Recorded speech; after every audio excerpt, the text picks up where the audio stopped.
Sa lecture 3 ng ES11, dinidiscuss yung particle friction. So sa problem na to, given ka ng 2 kg block, tapos determine daw yung range of values of the applied force P that will maintain its equilibrium. Mu S o yung coefficient of static friction between the block and the incline ay 0.25. So dito sa situation na to, meron ka daw block, tapos kailangan mong i-apply yung P such that hindi siya gagalaw, hindi siya magsa-slide up, hindi rin siya magsa-slide down. So yung range of values of P, tinatanong talaga dyan yung maximum at minimum na force na pwede mong i-apply dito. So dito din dinidiscuss yung concept ng impending motion. So di ba nga kunyari may maximum value of P tayo. Yung impending motion, ang sinasabi niya na sapat lang yung P para ma-hold yung block sa ramp na to at hindi siya mag-slide up. Pag dadagdagan mo pa yung maximum value na yun, dun na siya. Pag dadagdagan mo pa ng konti yung maximum value ng P na yun, dun na siya aakyat. So, hanapin muna natin max value of P. Since max value nga siya, malapit na siyang umakyat pero hindi pa rin siya gumagalaw, ang kanyang magiging movement ay pataas. At yung magiging impending movement niya ay pataas. At ang magiging direction of friction niya, ay pababa. Ngayon, dahil nalaman na natin yung movement at friction ng P or ng block na to, pwede na tayo mag-drawing ng kanyang free body diagram. So, gawin natin yung axis natin inclined parallel to the ramp. So, ang orientation nito ay 30 degrees din. Next, i-label na natin yung mga forces na na-experience ng block. Namely, yung weight niya na equal sa 2 kilograms times 9.81. Next, meron kang normal force N. Meron kang force P. At meron kang friction na na-determine na natin na pababa. F. Na equal din siya sa mu S N. Ngayon, na-label na natin lahat ng forces na na-experience ng block, pwede na tayong mag-equilibrium equations. So, summation of forces along X, meron kang mu Sn na 0.25 times N. Meron ka ring weight na 2 times 9.81 na equal sa 19.62 newtons. So, plus 19.62, may orientation siya na 30 degrees with respect to the y-axis. So, pagka i-project natin siya along x-axis, meron kang idadagdag na sine 30. Next, meron kang negative P, dahil nga dito sa force P na to, equal sa 0. Summation of forces along y naman, meron kang normal force, dahil dito, at weight na minus 19.62 cosine 30 equals 0. So, ngayon, pwede na nating isolve yung n dito. N ay equal sa 19.62 cosine 30. At ito, pwede na nating i-plug in sa summation of forces along x. So, ang magiging form nun ay 0.25 times n na 19.62 cosine 30 plus 19.62 sine 30 equals P. So, kung itatranspose mo yung P sa right hand side, equals P. So, kung isosolve natin sa cycle yan, 0.25 times 19.62 cosine 30 plus 19.62 sine 30, ang makukuha mong value ng P ay 14.06 newtons. Yun yung P maximum. Pagka naman gusto mong i-compute yung P minimum, min value of P, isipin nyo na lang na ano yung minimum value ng P para hindi siya mag-slide pababa. So, ang ibig sabihin nun, ang magiging movement natin, ang magiging impending movement natin, ay pababa. Dahil din doon, ang magiging direction of force ng friction ay magiging pataas. So, baligtad lang. Ngayon, yung magiging free body diagram natin dyan, syempre naka-incline ulit yung axis, meron kang weight, meron kang normal force, meron kang force P, tapos meron kang force ng friction. Isipin nyo, magkamukha siya ng dating free body diagram natin. Ang nagbago lang yung direction of friction. From positive x-axis, naging negative x-axis na lang siya. Ang ibig sabihin nun, pwede na rin nating i-modify yung original equation natin para mas madali tayong, mas mabilis tayong makasolve. So, from positive yung sign ng friction, naging negative, hanapin natin saan ba dito yung friction. Ito yon 0.25 or yung mu s times n. From positive to negative, ibig sabihin, itong term na to, gagawin lang nating negative. So, from cycle, hanapin mo rin siya sa cycle. Ito, gagawin mo lang negative. So, ganun lang. Equal sign, ang magiging negative, ang magiging minimum value mo ng P ay equal sa 5.56 newtons. So, ganun mag-solve ng impending motion problems. Sa second problem ng lecture 3, given ka ng isang wedge at isang block. Tapos, determine daw yung minimum value of P that will release the 2 kg block B using the 1 kg wedge A. So, mu S natin ay 0.25 for all surfaces din. So, ang ibig sabihin nun, ano daw yung pinaka mahinang value ng P such that mapapagalaw mo yung system na to. Una, isipin muna natin, ano ba ang impending motion sa system na to? So, yung blocks A at B, or yung block A pala muna, impending siya mag-move pakaliwa. Tapos, yung wedge B, ibig sabihin nun, pag in-apply mo yung P, impending siya mag-move pababa. Kaya nga, i-release mo siya. Ngayon, sisimula tayo syempre sa pagdodraw ng free body diagram ng wedge A tsaka block B. So, sa A muna, ano ba yung mga forces na nag-a-act sa A? So, una, meron kang normal force na directed upwards, NA. Tawagin natin NA. Next naman, meron kang weight. So, W na mako-compute mo na equal siya sa 1 kg times 9.81 equals 9.81 newtons. Next, meron kang friction force. So, syempre, pinupull mo siya sa P, meron kang friction force na pakanan. So, meron kang FA equal sa mu S times NA. Syempre, meron ka ring external force na P, kaya nga ina-apply mo P. Next naman, meron kang normal force. Normal force na ina-exert ni B sa A. So, tawagin nating NAB. So, directed siya, syempre, dahil pag ganun yung surface, yung inclination nila, ganun yung normal force. Ganito yung direction ng normal force ng B on A. So, tawagin nating NAB. Na directed at an angle 60 degrees below the x-axis. Next naman, meron kang friction force ng A at B. Siyempre, kasi nagdidikitan sila, meron kang friction force directed along this line. Kasi siyempre, isipin nyo kung nag-move yung A pakaliwa, kinokontra siya siyempre ng B. Ibig sabihin, yung direction ng friction force ng B at A ay pa kanan. So, F of AB equal siya sa mu S times NAB. Next naman, kompleto na yung forces natin sa wedge A. Move naman tayo sa block B.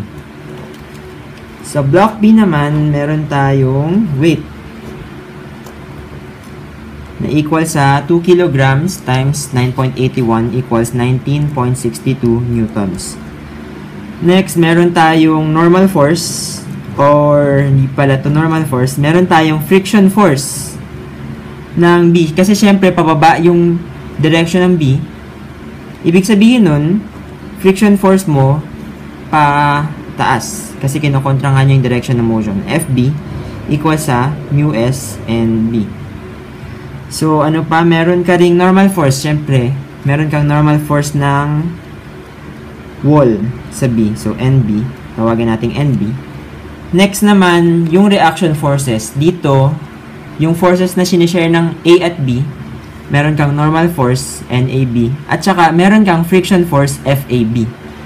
So, pag yung forces na to on A, itatransfer natin on B, magiging equal and opposite in direction. So, kunyari, simula tayo sa NAB. Ang equal and opposite direction niya ay pag ganito. At an angle 60 with respect to the x-axis, ito ay NAB.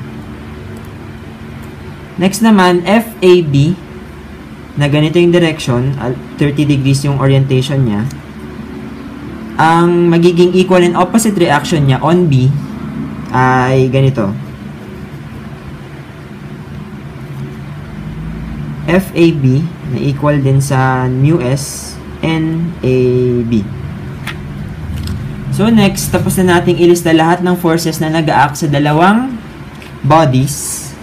Pwede na tayong mag-equilibrium equations. So kunyari, simulan natin sa A. Summation of forces along X sa wedge A. Meron kang 0.25 NA, 0.25 NA. Dahil dito, mu S NA, alam natin na yung mu S ay 0.25. Next ay plus 0.25 NAB cosine 30 dahil nga dito sa force na to. Next, meron kang yung force na to na NAB cosine 60 minus NAB cosine 60. Tapos, next nun, yung P. Minus P equals 0. Next naman, summation of forces along Y. Meron kang NA. Ito. Minus 0.25 NAB. Ito yun. Sine 30.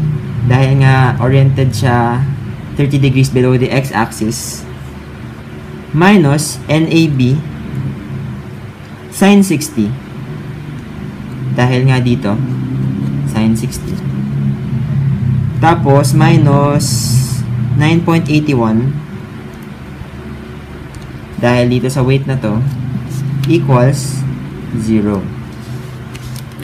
Next, move tayo sa, dahil nga nasa-sum na natin yung forces along X at Y ng block A or ng wedge A, move naman tayo sa block B. So, sa block B, summation of forces along X ulit, meron kang NAB cosine 60. Dahil dito, NAB cosine 60. Minus NB dahil dito, at minus 0.25 NAB. 0.25 yun yung mu S. Ito yun, mu S NAB. Tapos, ang direction niya ay 30 degrees above the x-axis. So, cosine 30 equals 0. Next naman, summation of forces along Y. Meron kang 0.25 NAB or NB. Dahil dito, 0.25 NB plus NAB sine 60. Dahil yun dito, NAB sine 60. Next, meron kang minus 19.62 dahil sa weight na to plus 0.25 NAB sine 30 dahil sa force na to, 0.25 NAB sine 30 equals 0. So next, meron ka ng summation of forces along X ng Y ng blocks A at B. Ilan ba yung equations mo? Ilan din yung unknowns? Makikita natin 4 yung equations. Meron kang 1, 2, 3, 4 at ilan yung unknowns? NA, NAB, NB, at saka P. So, ayun, i-lista natin sila ng mas maayos na form para ma-plug in na natin sa cycle lahat. So, for equations for unknowns, para ma-plug in sa cycle na mas mabilis or mas madali, ilista nyo siya ng ganito. NA, NB, NAB, tsaka P, and answer.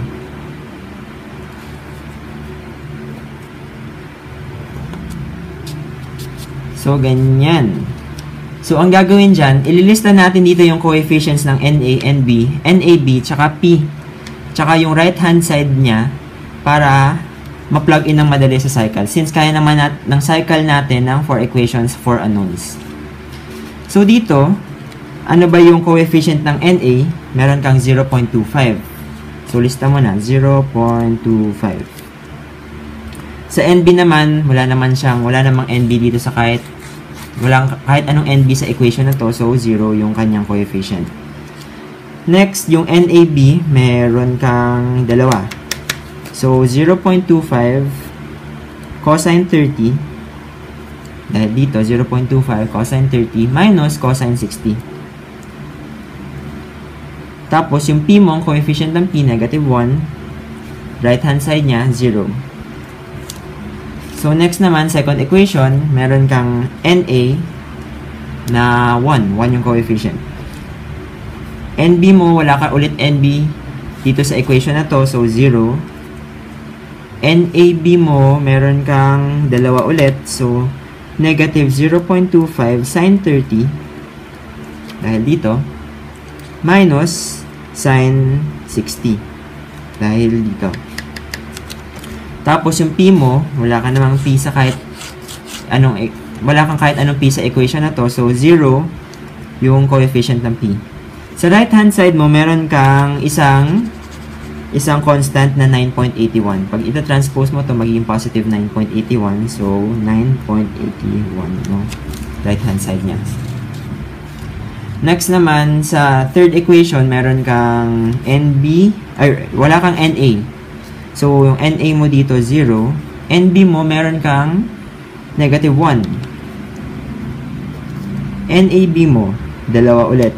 So, cosine 60, dahil dito, minus 0.25 cosine 30. Minus 0.25 cosine 30. Sa P, wala ka namang P sa third equation. So, 0. Wala ring kahit anong constant sa right-hand side. So, 0 din to. Next, sa fourth equation, NA mo, wala ka rin namang NA. NB mo, meron kang 0.25 NB. 0.25. NAB mo, meron kang sine 60 plus 0.25 sine 30. Sine 60 plus 0.25 sine 30. Yung P mo, may P ka ba? Wala. Wala ka ring P. Wala ka ring, or meron kang right-hand side na 19.62. May constant ka na negative 19.62 sa left-hand side. Pag ita-transpose mo siya, positive 19.62. Next, dahil na-plug in na natin lahat, pwede na natin siyang i-input sa cycle. So, sa cycle nyo, menu, then press A. Simultaneous equation, press 1, tapos ilang unknowns, 4 unknowns. So, ayun, pa-plug in nyo na lang lahat ng nilista nyo dito. So, una, 0.25, 0, 0.25 cosine 30, minus cosine 60, negative 1, 0. Next naman, 1, 0, negative 0.25 sine 30 minus sine 60. 0, 9.81. Next, meron kang 0, negative 1 cosine 60 minus 0.25 cosine 30, 0, 0. Sa fourth equation, meron kang 0, 0.25, sine 60, plus 0.25 sine 30, 0, positive 19.62. Then, ayun, pagka pipress nyo yung equals, ang result na ibibigay sa inyo in order ay yung NA, NB, NAB, at saka P. So, press equal sign. Ito yung value mo ng NA. Ito yung value mo ng NB. Ito yung value mo ng NAB. At yung hinahanap natin na P ay equal sa 1.79 newtons. So, P minimum equal sa 1.79 newtons. So, ang caution ko lang sa inyo, sobrang daling magkamali sa paglilista ng 4 equations for unknowns. As in, isang negative sign lang, or kung na-negative nyo lang to, or positive pala yung sign na to, sobrang lahat na ng answers na makukuha nyo, mali-mali na. So, careful lang dapat kayo sa paglilista ng equilibrium equations. At pagka iba naman, pag hindi ganito yung cycle nyo, ang pwede nyong gawin, i-separate muna yung equation na to. Solve nyo muna 2 equations, 2 unknowns, yung B. So, ang makukuha na dyan yung NB at NAB. Tapos, yung NAB, i-plug in nyo sa equations 1 and 2 para makuha 2 equations, 2 unknowns ulit, NA at saka yung P. So, pagka hindi ganito yung cycle nyo, kunyari 991ES yung cycle nyo, separate nyo lang to into dalawang 2 equations, 2 unknowns.